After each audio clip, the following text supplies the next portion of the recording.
All right, let's move it to the guards. They lost yesterday. That was a heartbreaker. I don't know what you thought of the way Vogt handled the pitchers in the 7th inning. I didn't love it.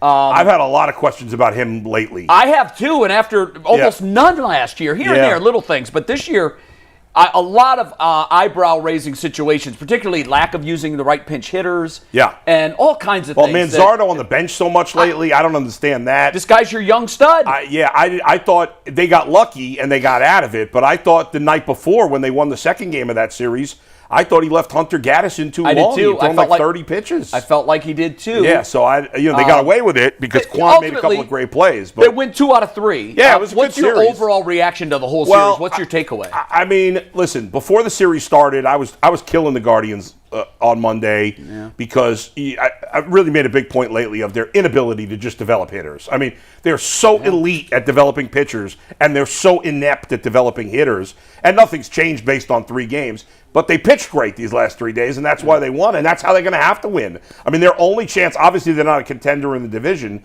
but their only chance to be a contender for a wild card is for their pitching to dominate. And it did this weekend. They pitched great. And let's face it, they faced 2 of the best pitchers in the National League. You aren't kidding. In Robbie Ray and Logan Webb on Monday and Wednesday. And should have beat both of them. Yeah, and they did great. And, Gavin Williams was fantastic yesterday. With him, it's just the consistency. Jay, as a pitcher, I'm curious. Like, to me, he nibbles too much at times. He didn't 100%. Yesterday. But there's too much nibbling. There's too much tinkering. Yep, I agree. Like, he's got great stuff. Just use your stuff. Yep, I agree. Stop messing around. Your stuff, and he has it. And, Bull, I'm glad you brought that up because yesterday there was something different about Gavin Williams. Yeah. And that was it. Normally, when you watch Gavin Williams pitch, he's at 95 pitches with 2 outs in the 5th. I know. Drives you nuts. It does drive you nuts. Yeah. Yesterday, he needed 100 to get through 6. Yeah. He was in some spots and worked out of them. He got a couple of big double plays. Sure. Which always helps the pitch count. Yeah. But Bull, he's still consistently going full to too many hitters. I know. And that's exactly what you're talking about. Yeah. He nibbles. He tries to get cute. Look, you've got an A-plus fastball. Come at guys. Yeah. Come at them. And yesterday he did that a couple times. One I can think of, high end of the zone. Guys aren't going to catch up to that. Right. He's got to stop trying to be a finesse pitcher. He's a power pitcher. Yep. Throw pitches in the zone, and it's imperative that you stretch out to 7 innings. Yesterday we were applauding him because he went 6 full. Yeah. That's still not what we want. You want him to at least get into the 7th, and you got to help out the bullpen. We know the bullpen got worn down last year, and yes, his stuff is great. And you know what? I know the Guardians' defense isn't quite as good as it's been the last couple of years, but it's still pretty good overall. Yeah. Like, trust your defense. You don't have to strike out every player. Gabby yesterday had a ball hit right to him. Yeah. And the shortstop should never make an error on that play. No. But what's your takeaway? 2 wins against a very, very good and hot team. Yeah. It sounds like we're complaining, we're nitpicking, but what's your takeaway? I mean, for me, after they were swept by the Mariners, I was kind of frustrated. Like, the season's over, they're done. Then you turn around, and as to your point, you face 2 of the best pitchers in baseball right now, and you beat both of them. They dominant pitching. Hopefully you get Bieber back, and he can add to that. The Guardians are not going to consistently score runs. And so, to me, it was good just to see some dominant pitching and see them actually do enough to come back, to come away with some victories and get the series win. I thought Gabriel Arias was an unexpected hero, so that Oppo shot? Yeah, that kind of shocked me. I got to tell you, Bull, you know how big that park is. Oh, yeah, it's For huge. him to get that out the opposite way, that's pure muscle. Yeah. That's incredible. Second game, Daniel Schneemann, he came through with some RBIs, and then yesterday it just wasn't enough. But I thought the pitching was really, really good in all 3 games, and hopefully they can sustain that. I just need to see more hitting. I need to see us be able to put some more. Bull, I said this upstairs watching the game with some of the guys in sports. First inning, you get first and second against one of the best pitchers in the game. Runs and hits are going to be very, very hard to come by. They get first and second. They get a line shot hit to left. It seems like more this year than any year I can remember.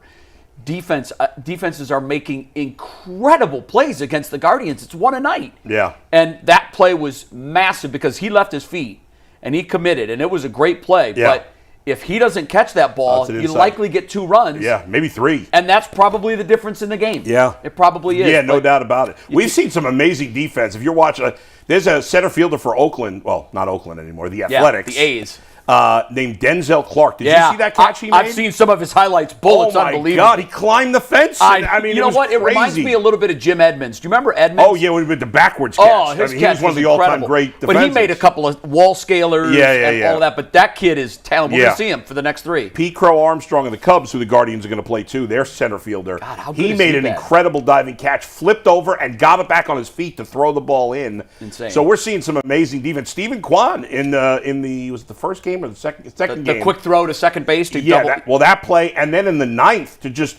He caught that foul ball. They should have tagged up. They should have tried to score. I don't know what they were thinking. It was a little shallow, but it's, but it's one to tie out, the you game. got it. You got to go for it. You got to go for it. If the game ends, the game ends. You ended aggressively at least. Right, but from catching the ball to throwing it, I mean, his transition is so good.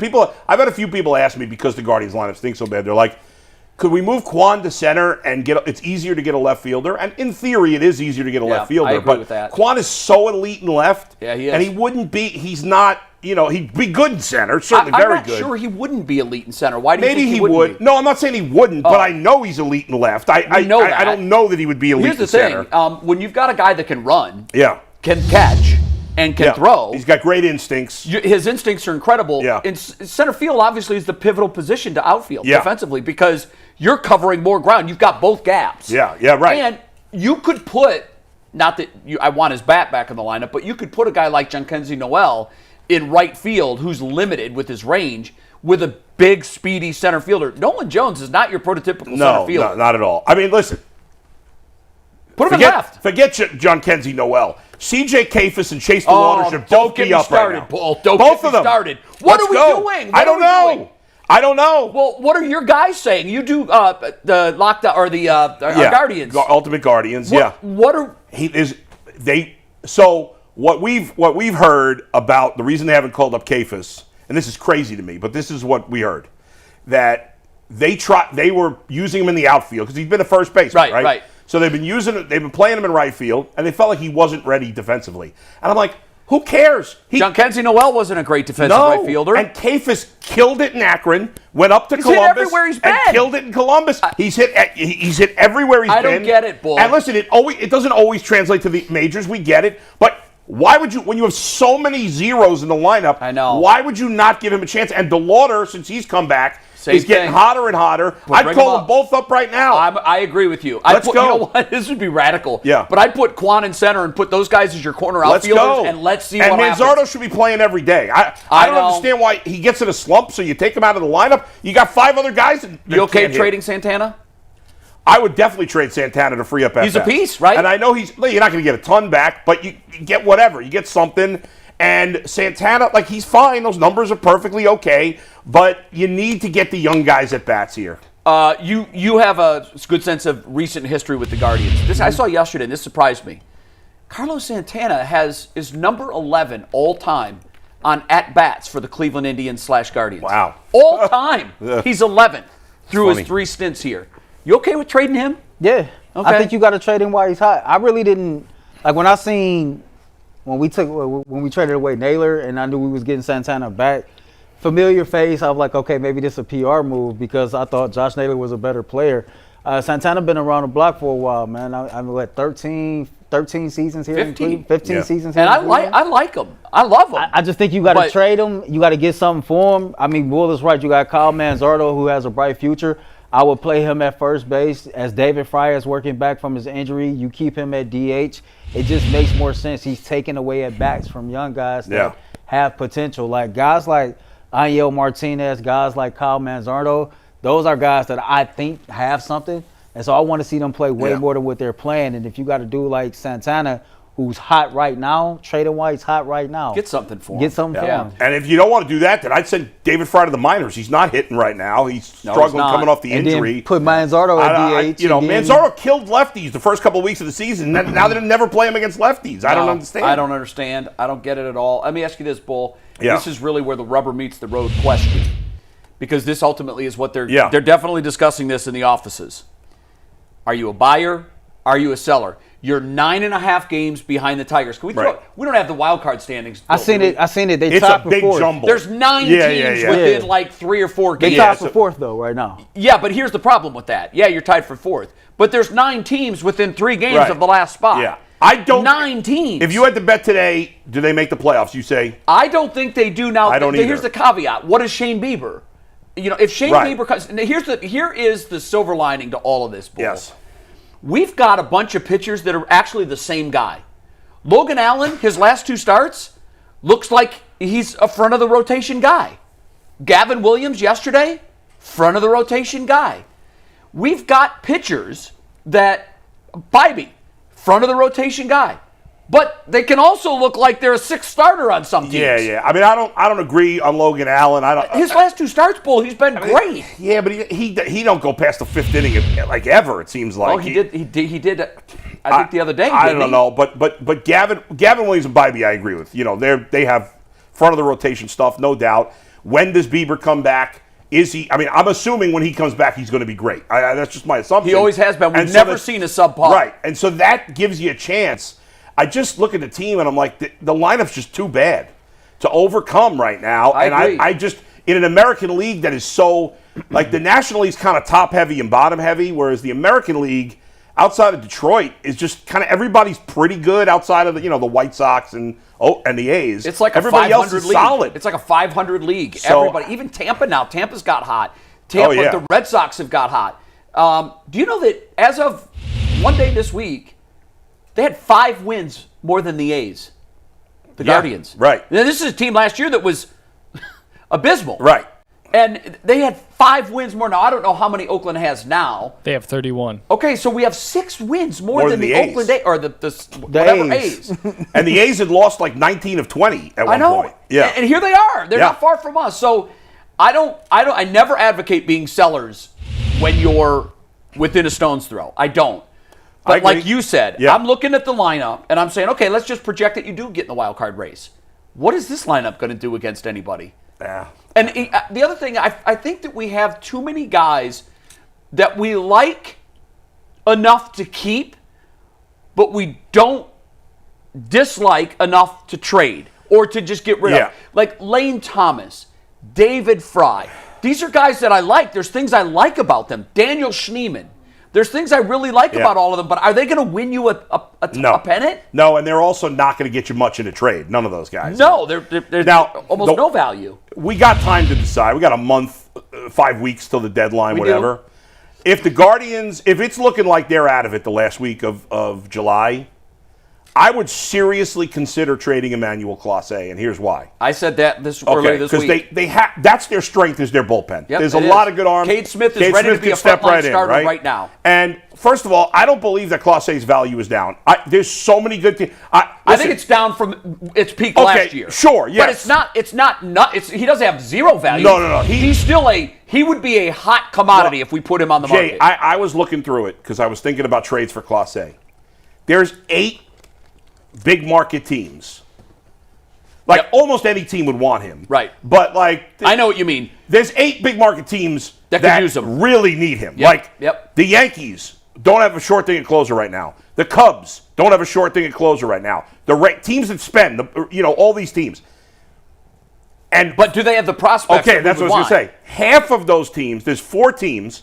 I'm trying to remember which ones. I think it's the Cubs, the Rangers. Are you throwing Detroit in there? Because I think Detroit Well, would I want will, Clase. although it is harder to trade in the division. I get But that. The Cubs, the Rangers, the Tigers, and one other team, I can't remember now which one, maybe the Dodgers, have top 8 farm systems. Right. Okay?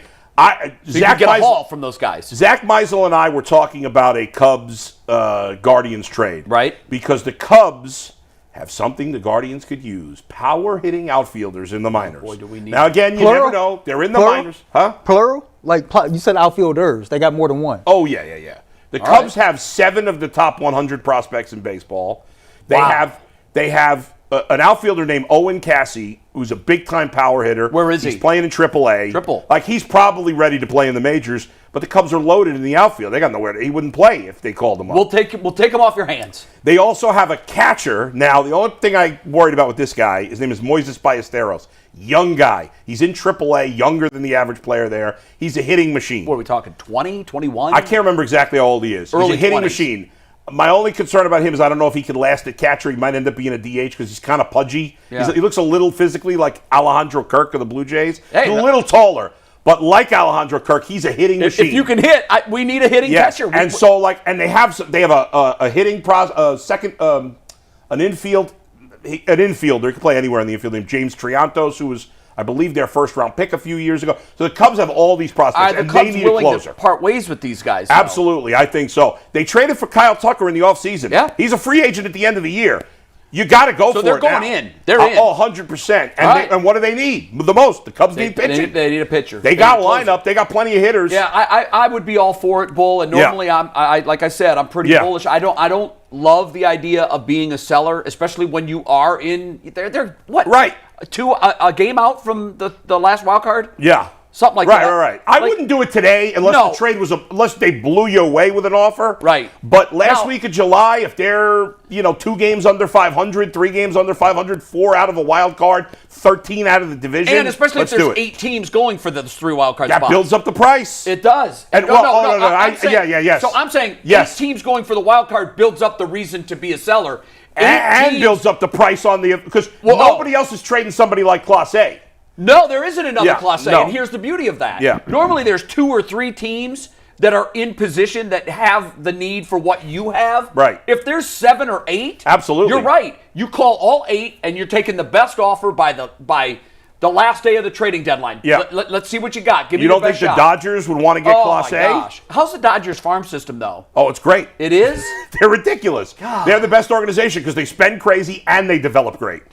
Yeah, they got all these prospects. They got a catcher who's their backup right now, named Dalton Rushing, who's a top prospect. He's their backup in the majors because their starting catcher's so good, but they wanted to call him up anyway. Well, we have Hedges and Bo Naylor. We don't need a catcher, Oh, my God. Wow. One final thought. I said this on Monday, and I'm going to say it again because I didn't know you were going to be here, and I love doing the baseball talk with you, and I'm sorry, Earl. I know you feel like you're watching a tennis match because you got two seam heads going bananas here. And then we got to move off this topic. But I had said Monday, after we kind of went through our, where are the Guardians, and this was after they'd been swept by Seattle. Yeah. I had said, all of this, it sounds like we're dinging the players and the front office, and the front office deserves some heat this year. They do, absolutely. But I also want to say this: shame on ownership. Oh, 100%. This is the lineup you've given us. You There's gave no this excuse. to Stephen Vogt and said, go get him. Meantime, the team that was where we are now to the Tigers last year, Detroit didn't just pass us.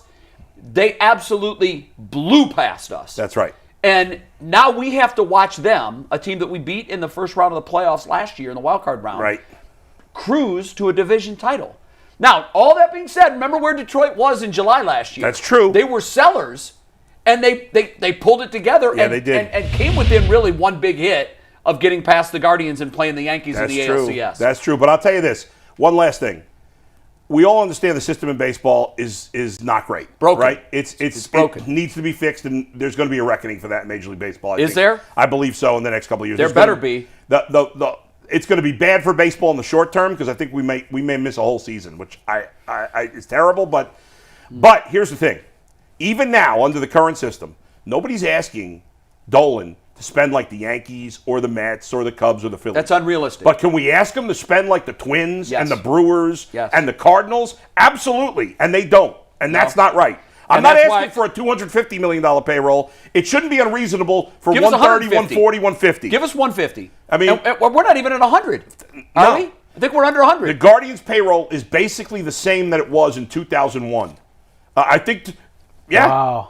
And when you add in inflation, just say at 3% a year. Yeah. For 25 years. Yes. You're talking about a 75% inflation. So if it was $100 million then, it should be $175 million today. That's right. I believe their payroll is $7 million more than it was in 2001, give or take. God. $7 million more. Like you said, it should be $75 million It should be.